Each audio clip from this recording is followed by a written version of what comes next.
$500,000 is the number on the listing. $1,080,000 is the number the listing doesn't show. That's the total amount of money that will leave a buyer's accounts over 30 years for a $500,000 house at current mortgage rates, including principal, interest, property taxes, homeowner's insurance, and basic maintenance. The gap between the listing price and the actual cost is $580,000. Nobody puts that number on the sign in the yard. This video does. I'm Warren. I've run the math on this purchase from every angle I can find, and the result isn't designed to discourage anyone from buying a house. It's designed to make sure the person signing the papers knows exactly what they're signing for, because a house isn't a stock. It can't be sold in 30 seconds on a phone. And the math, once locked in, runs for 3 decades. The first number, income.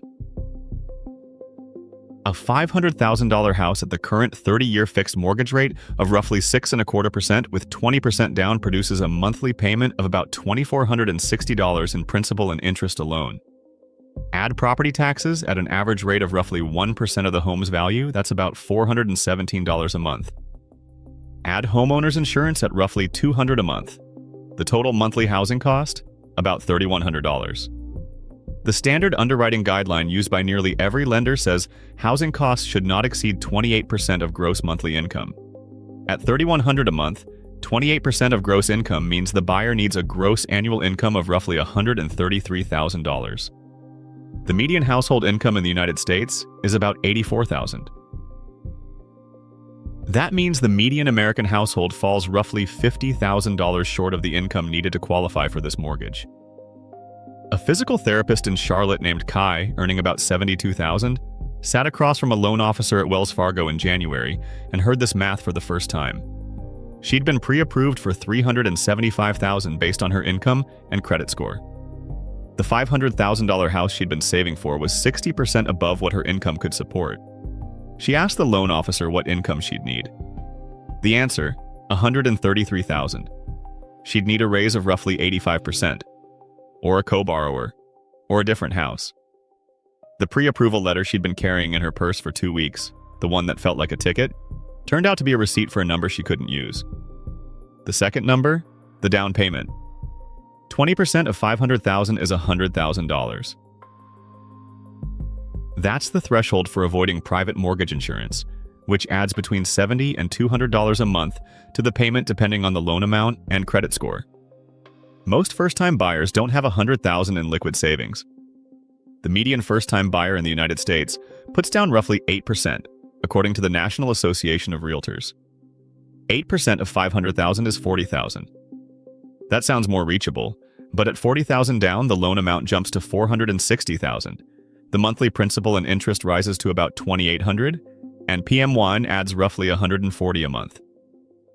Total monthly payment with taxes and insurance, about $3,560. Income needed, over $152,000. The smaller the down payment, the higher the monthly cost and the higher the income bar. There's a third option that mortgage lenders promote aggressively, 3.5% down through an FHA loan. On a $500,000 house, that's $17,500. The loan amount, $482,500. Monthly PMI on an FHA loan, roughly $240, and unlike conventional PMI, FHA mortgage insurance doesn't automatically drop off when equity reaches 20%. It stays for the life of the loan unless the borrower refinances. Total monthly payment, roughly $3,700. Income required, close to $160,000. The lowest down payment option produces the highest monthly cost and the highest income requirement. That inversion is the part the 3.5% marketing doesn't mention. Kai had saved $28,000 for a down payment. On a $500,000 house, that's less than 6%. She would have needed PMI. On a $375,000 house, $28,000 is about 7.5%. Still below 20, still PMI. She asked the loan officer what house price her $28,000 would cover at 20% down. The answer, $140,000. A one-bedroom condo in most Charlotte suburbs. The gap between the 20% ideal and the reality of most buyers' savings accounts is the second crack in the housing math that nobody in real estate advertising addresses directly. The third number, hidden costs. The listing price and the mortgage payment are the visible costs. The hidden costs are the ones that accumulate silently and add six figures to the total over 30 years. If you've ever heard a homeowner say they didn't realize how much the house actually cost, this is what they mean. Maintenance, the standard estimate, is 1% of the home's value per year. On a $500,000 house, that's $5,000 a year, or about $417 a month. Over 30 years, $150,000. That covers the roof replacement at year 15, roughly $12,000 to $18,000, the HVAC system at year 12, roughly $8,000 to $12,000, the water heater every 10 years, roughly $2,000, exterior paint every 7 to 10 years, $4,000 to $8,000, plumbing repairs, appliance replacements, the dishwasher that stops draining on a Sunday night, the garage door opener that fails in January. None of these appear in the mortgage payment. All of them arrive, and they arrive whether the homeowner has budgeted for them or not.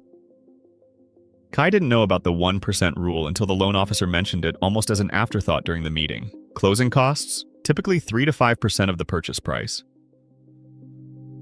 On $500,000, that's $15,000 to $25,000 due at signing. This number surprises almost every first-time buyer because it doesn't appear in any of the early conversations about affordability. The pre-approval letter doesn't mention it. The Zillow estimate doesn't include it. The real estate agent's monthly payment calculator doesn't factor it in.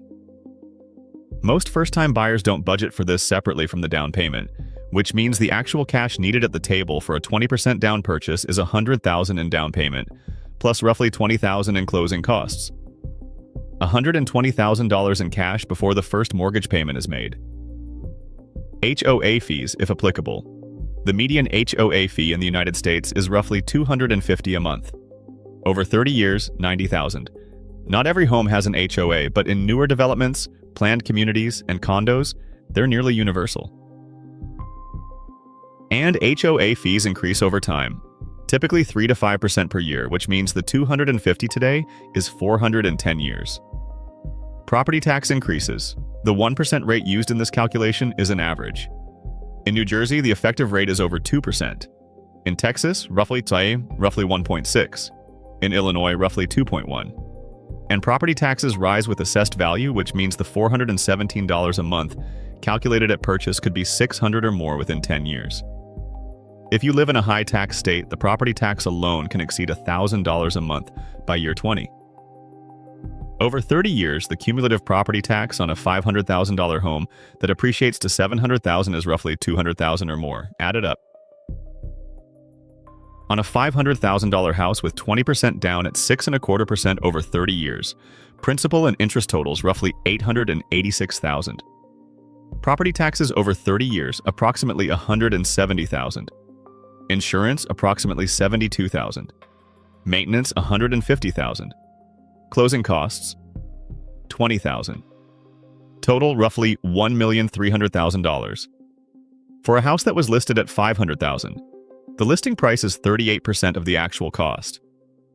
The other 62% never appears on any advertisement, any Zillow page, or any open house brochure. Kai didn't buy the $500,000 house. She sat with the numbers for about a week after the Wells Fargo meeting, running variations on her phone calculator during lunch breaks, and the math kept arriving at the same conclusion. She bought a townhouse in a Charlotte suburb for $280,000, put 20% down with her $28,000 covering about half, and a gift from her parents covering the rest, and her monthly payment including taxes and insurance came to roughly $1,900. That's within the 28% guideline on her $72,000 salary. She kept her Roth IRA contributions running. She kept the split deposit from Video 8. She didn't stretch. The townhouse wasn't the dream house. It was a 2-bedroom with a small patio and a parking pad instead of a garage. But the math worked. And in this series, the math working is the definition of a good decision. Kai told me later that the hardest part wasn't accepting the lower price. It was telling her friends. 3 of them had bought in the $400,000 to $500,000 range, and 2 of them were already struggling with payments by month 8. One had dipped into her emergency fund to cover a property tax bill she hadn't anticipated. The other was carrying a credit card balance for the first time in 4 years because the furnace died in November. Kai's townhouse at $280,000 was the least expensive purchase in her friend group and the only one that left the rest of her financial architecture intact. Here's the calculation most real estate content avoids entirely, and it's the one that reframes the entire purchase decision. The opportunity cost. If Kai had taken her $100,000 down payment, the full amount she would have needed for the $500,000 house, and instead invested it in a total stock market index fund at 7% average annual return, that $100,000 would grow to roughly $760,000 over 30 years. She'd also avoid 30 years of maintenance, property tax increases, and insurance costs on the higher value home. The invested capital would compound while the house structure depreciates even as land value may appreciate. If you've never run this comparison for your own situation, the result is usually sobering. The house feels like building equity. The investment actually builds equity, quietly in the background, at 7% a year with zero maintenance calls on a Saturday morning. This doesn't mean renting is always better than buying. It means the comparison needs to include both sides of the ledger. The house offers stability, equity buildup through principal payments, and potential appreciation. The investment offers liquidity, compound growth, and zero maintenance costs. The right answer depends on the city, the price-to-rent ratio, the person's career stability, and how long they plan to stay. If you plan to live in the same city for at least 7 years, buying tends to make financial sense in most markets. If the timeline is shorter, the closing costs, transaction fees, and early mortgage payments that are almost entirely interest make selling at a loss more likely than most buyers realize. There is no universal answer. Anyone who tells you buying is always better or renting is always better hasn't run the math for a specific situation. The protocol for this decision fits on one page. First, calculate the true monthly cost. Principal, interest, taxes, insurance, PMI if applicable, and maintenance at roughly $400 a month. If that total exceeds 28% of gross income, the house is too expensive. Full stop. No amount of desire changes the ratio. Second, check the down payment. If it's below 20%, calculate the PMI cost and add it to the monthly total. If the total still fits within 28%, proceed with awareness of the added cost.